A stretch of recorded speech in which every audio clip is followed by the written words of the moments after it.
Isekai. Imagina você ser transportado para um mundo novo, cheio de coisas e possibilidades para você fazer. Você pode ser um rei, um herói ou um simples camponês. O gênero de Isekai faz tanto sucesso porque ele tem a capacidade de nos mostrar o melhor e o pior do que a gente pode ser, dar asas para nossa imaginação e aos sonhos mais diversos. Mas mesmo com tudo isso, como que hoje os animes Isekais podem ser tão limitados? O anime muda, o estúdio muda, mas parece que você sempre tá vendo a mesma coisa. E se você já tá cansado disso, hoje eu vim te mostrar 7 animes Isekais que realmente valem a pena, para você ver que ainda tem muita coisa boa que vale a pena dar uma chance.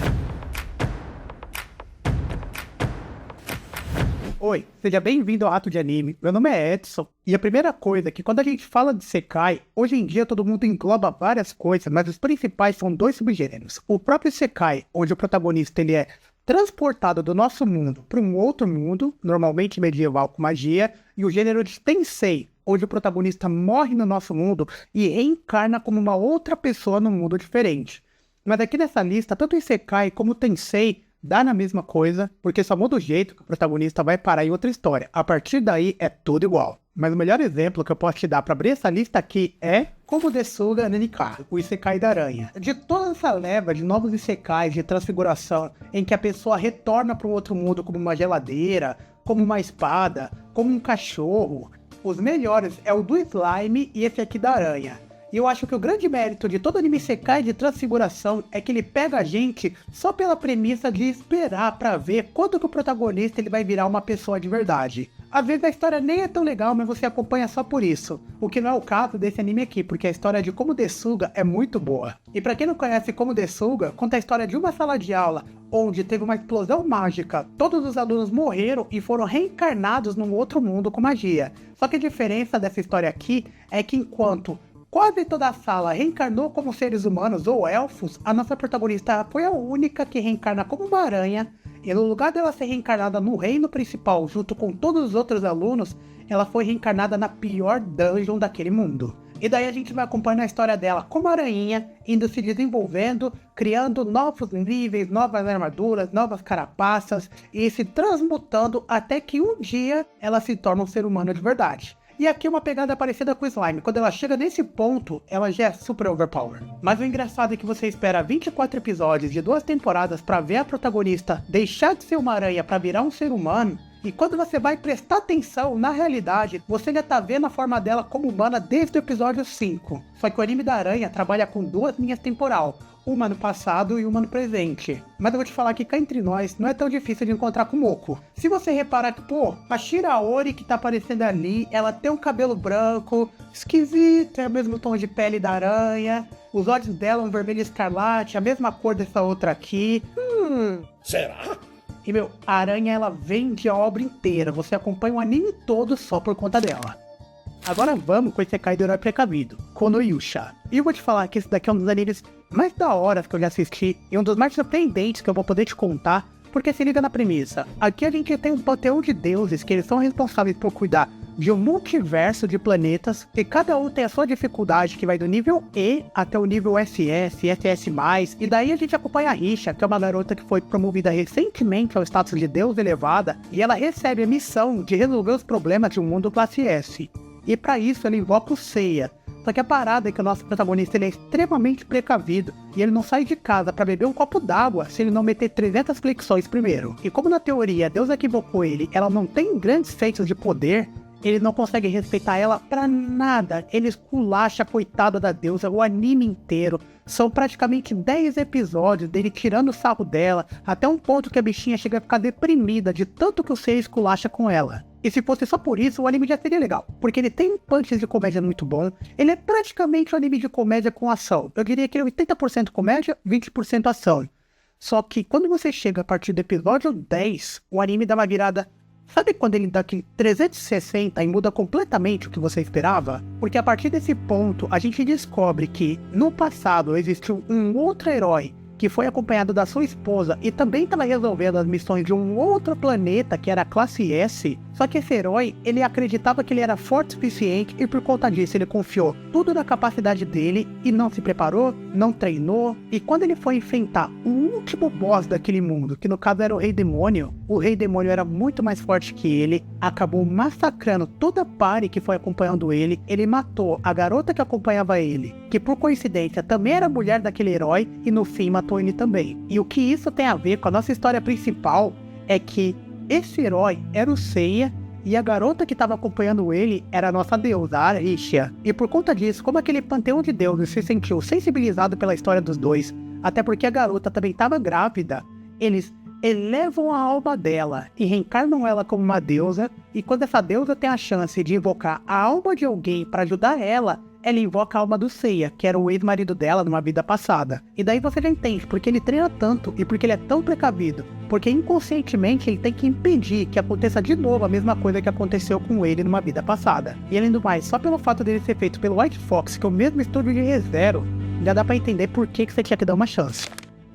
Isekai no Biri Nouka. A premissa de Isekai no Biri até que é bem genérica. O protagonista morre do nosso mundo de tanto trabalhar, e um deus, tendo pena dele, leva ele para um outro mundo medieval, com magia, claro, e daí ele pergunta: me simpatizei com você, o que você quer aqui? Peça o que você quiser, que nessa nova vida você vai ganhar. E daí o protagonista fala: eu quero ser um camponês e eu quero levar uma vida de boa. O deus acha estranho, mas beleza. E daí, pra ajudar o nosso prota nessa nova vida, ele dá pra ele uma ferramenta mágica. Tudo que ele airá com ela, tudo que ele plantar, carpinar, moer, vai dar fruto. Então, a partir daí que começa a nossa história. Enquanto a gente vai acompanhando a vida do protagonista, vivendo como fazendeiro, plantando as coisas dele, criando uma hortinha, você vai acompanhando os conceitos de tudo que é utilizado na agronomia, plantação e vários recursos ali para ele fazer a produção daquele alimento. Sabe quando você assistia Dr. Stone e você vê o Senko explicando de maneira real como as coisas funcionavam? Aqui é uma pegada parecida, só que não é tão bem explicadinho assim. É só realmente para você ter um contexto diferente ali na história. E o anime vai se preocupando em explicar coisas simples, do tipo: como que eu vou tirar a água do rio e eu vou fazer um irrigamento para ela chegar aqui na minha plantação de uma maneira real, como que eu consigo construir uma bomba que vai me ajudar nesse processo. E de pouco em pouco, quanto mais ele vai evoluindo a hortinha dele, mais você vai aprendendo um pouco mais de conceitos de coisa do mundo real. E conforme o anime vai avançando, para quem curte Slice of Life, o nosso protagonista vai encontrando vários animais que vão montando uma espécie de cerco ao redor da fazendinha dele. Mais futuramente na história, ele conhece uma vampira e uma anja que também se juntam na aldeia dele, e de pouco em pouco, aquela pequena vila que ele vai construindo, que começou só como uma cabaninha, vai se tornando um pequeno povoado até que vira a cidade da Grande Árvore. E assim como ele trabalha conceitos reais de agricultura em tudo que ele faz, o anime vai mostrando um impacto do surgimento de uma nova nação em meio a outros povos, como que isso abala a economia, como que os outros países vão interagir com aquela nova vila que está sendo construída, e o que você pode fazer para manter uma boa relação com outros povos. Então só por conta disso já é um anime legal. Isekai no Biri Nouka foi lançado em 2023 pelo Zero G, o mesmo estúdio de Granblue. Não é um estúdio assim tão focado em cenas de porrada, mas como é um anime de Slice of Life, eles até que fazem bem feito. Um outro Isekai que eu considero muito diferente do que é feito hoje em dia, e que pra muitos é o melhor anime de comédia já feito na história, é Konosuba. Konosubarashi conta a história do Kazuma, que era um otaku que vivia recluso no nosso mundo, até que ele morre e é spawnado no outro mundo, onde ele encontra uma das divindades daquele povo, que no caso era a deusa da água, e ela pergunta: você pode fazer o pedido que você quiser, qualquer coisa, o que você desejar para te ajudar nessa missão de ir para um novo planeta e derrotar o Rei Demônio, eu vou te conceder. E daí o Kazuma, que pensa mais à frente, ele não pede um smartphone super poderoso, ele não pede uma espada falante, o que ele pede é para levar Deus Overpower junto com ele. E tá aí a maior cagada do anime. Já viu, né? A parada que faz Konosuba ser tão da hora é que ele é uma desconstrução do gênero de Isekai. Para começar, que a deusa Aqua que ele leva com ele é extremamente inútil, não presta pra nada, ela não consegue ajudar ele com batalha nenhuma, praticamente a maioria das magias dela são de suporte, e além disso, ela ficou tanto tempo enfurnada dentro do panteão dos deuses, que ela nem sabe o que tá acontecendo de fato no mundo real. E daí você já tira que ele fez a pior escolha de todas. E se já não tava ruim o suficiente pro Kazuma, ele ainda junta com uma cavaleira masoquista, que é mais interessada em apanhar do que bater nos seus inimigos, e a Megumin que é assim. Essa é uma personagem extremamente forte, extremamente overpower, só que ela é aquela personagem de um hit kill. É aquela carta pra você usar ali, ó, no momento final da história, se não lascou. Além de você precisar enfrentar o boss, você ainda tem que se preocupar em carregar um peso morto pra lá e pra cá que não serve pra nada. Então se você quer ver um isekai de um grupo desajustado, de um vagabundo ganancioso e 3 garotas inúteis que não ajudam pra nada, Konosuba é uma boa pra você. E pessoalmente, eu acho que Konosuba é um daqueles animes que consegue fugir da curva de um estúdio pra entregar um negócio legal. Pra quem não sabe, ele foi lançado em 2016 e ele é feito pelo estúdio Den. Mas é engraçado isso daqui, porque apesar do estúdio ser extremamente ruim e não conseguir entregar nada consistente há anos, toda vez que eles fazem uma nova temporada de Konosuba, consegue ser melhor do que a anterior. Daí você já entende a diferença que uma boa staff faz para uma obra. E por mais que hoje o próximo anime dessa lista seja considerado tanto quanto genérico, é importante lembrar que foi ele que abriu as portas para esse anime de transfiguração, em que o protagonista ele reencarna como uma espada, uma geladeira ou um animal, estilo um cachorro ou uma aranha. E se você já pescou de que anime que eu tô falando, é claro que eu tô falando de Tensei Shitara Slime Tatakei. A graça de Slime é que quando ele lançou, não tinha animes focados em transfiguração. Então quando você vê o Rimuru pequenininho, uma moebinha ali feita como slime, a gente tende a acompanhar aquela história esperando quando é que ele vai ficar mais parecido com o ser humano que é pra poder me simpatizar com ele. Então você vai acompanhando 7, 8, 10 episódios até o Rimuru conseguir uma forma humana, e em meio a tudo isso, enquanto você vai vendo e esperando que ele vire uma pessoa, o anime já te pegou. Eu gosto muito de Slime porque eu acho que ele consegue ser um isekai completo. Pra mim, quais são as coisas importantes pra você fazer um bom anime isekai? Você tem que ser capaz de ter uma boa construção de world building, ou seja, você tem que ter um mundo interessante. Pra onde o nosso protagonista vai, tem que ser interessante de você assistir, senão pra que você vai acompanhar aquela história? Outra coisa, ele tem personagens cativantes, muitos extremamente overpowered, tão fortes quanto o protagonista, ou até mais fortes, tanto que atualmente a gente passou pelo final da 3ª temporada de Slime, indo pra 4ª, e claramente ele ainda não é o mais forte daquele mundo. Então você entender que por mais que o protagonista seja overpowered, ele não vai poder resolver tudo com um golpe só, estilo One Punch Man, faz a história ficar muito mais interessante. E por último, é toda a construção de contexto de coisas que acontecem por trás do plano de fundo da história. Você vê questões de construção, agronomia, vê como que o Rimuru ele vai construindo ali o reino de Tempest, como que ele vai fazendo amizade com o reino dos anões, com o reino animal, com o reino dos humanos. Ele precisa tentar se ajustar politicamente com aquelas outras nações, para que ele não cresça demais a ponto de ser um incômodo, tanto financeiramente como geograficamente, para aqueles outros povos, como mostrar para esses povos que por mais que ele esteja crescendo rápido, ele não é um reino hostil, ele é um reino que dá para conviver pacificamente. E eu vou te falar que para um anime shounen de porrada, conseguir pegar essas questões de diplomacia e ainda fazer ficar legal, não é pra qualquer um. Porque se eu vim assistir isso daqui pra ver porrada, soco na cara, e você me coloca pra ver ele lidando com papelada e política, tem que ser muito bem feito pra me prender. Agora um dos melhores isekais com os piores 3D que tem, Arifureta. Em Arifureta acontece uma parada parecida com o anime da aranha.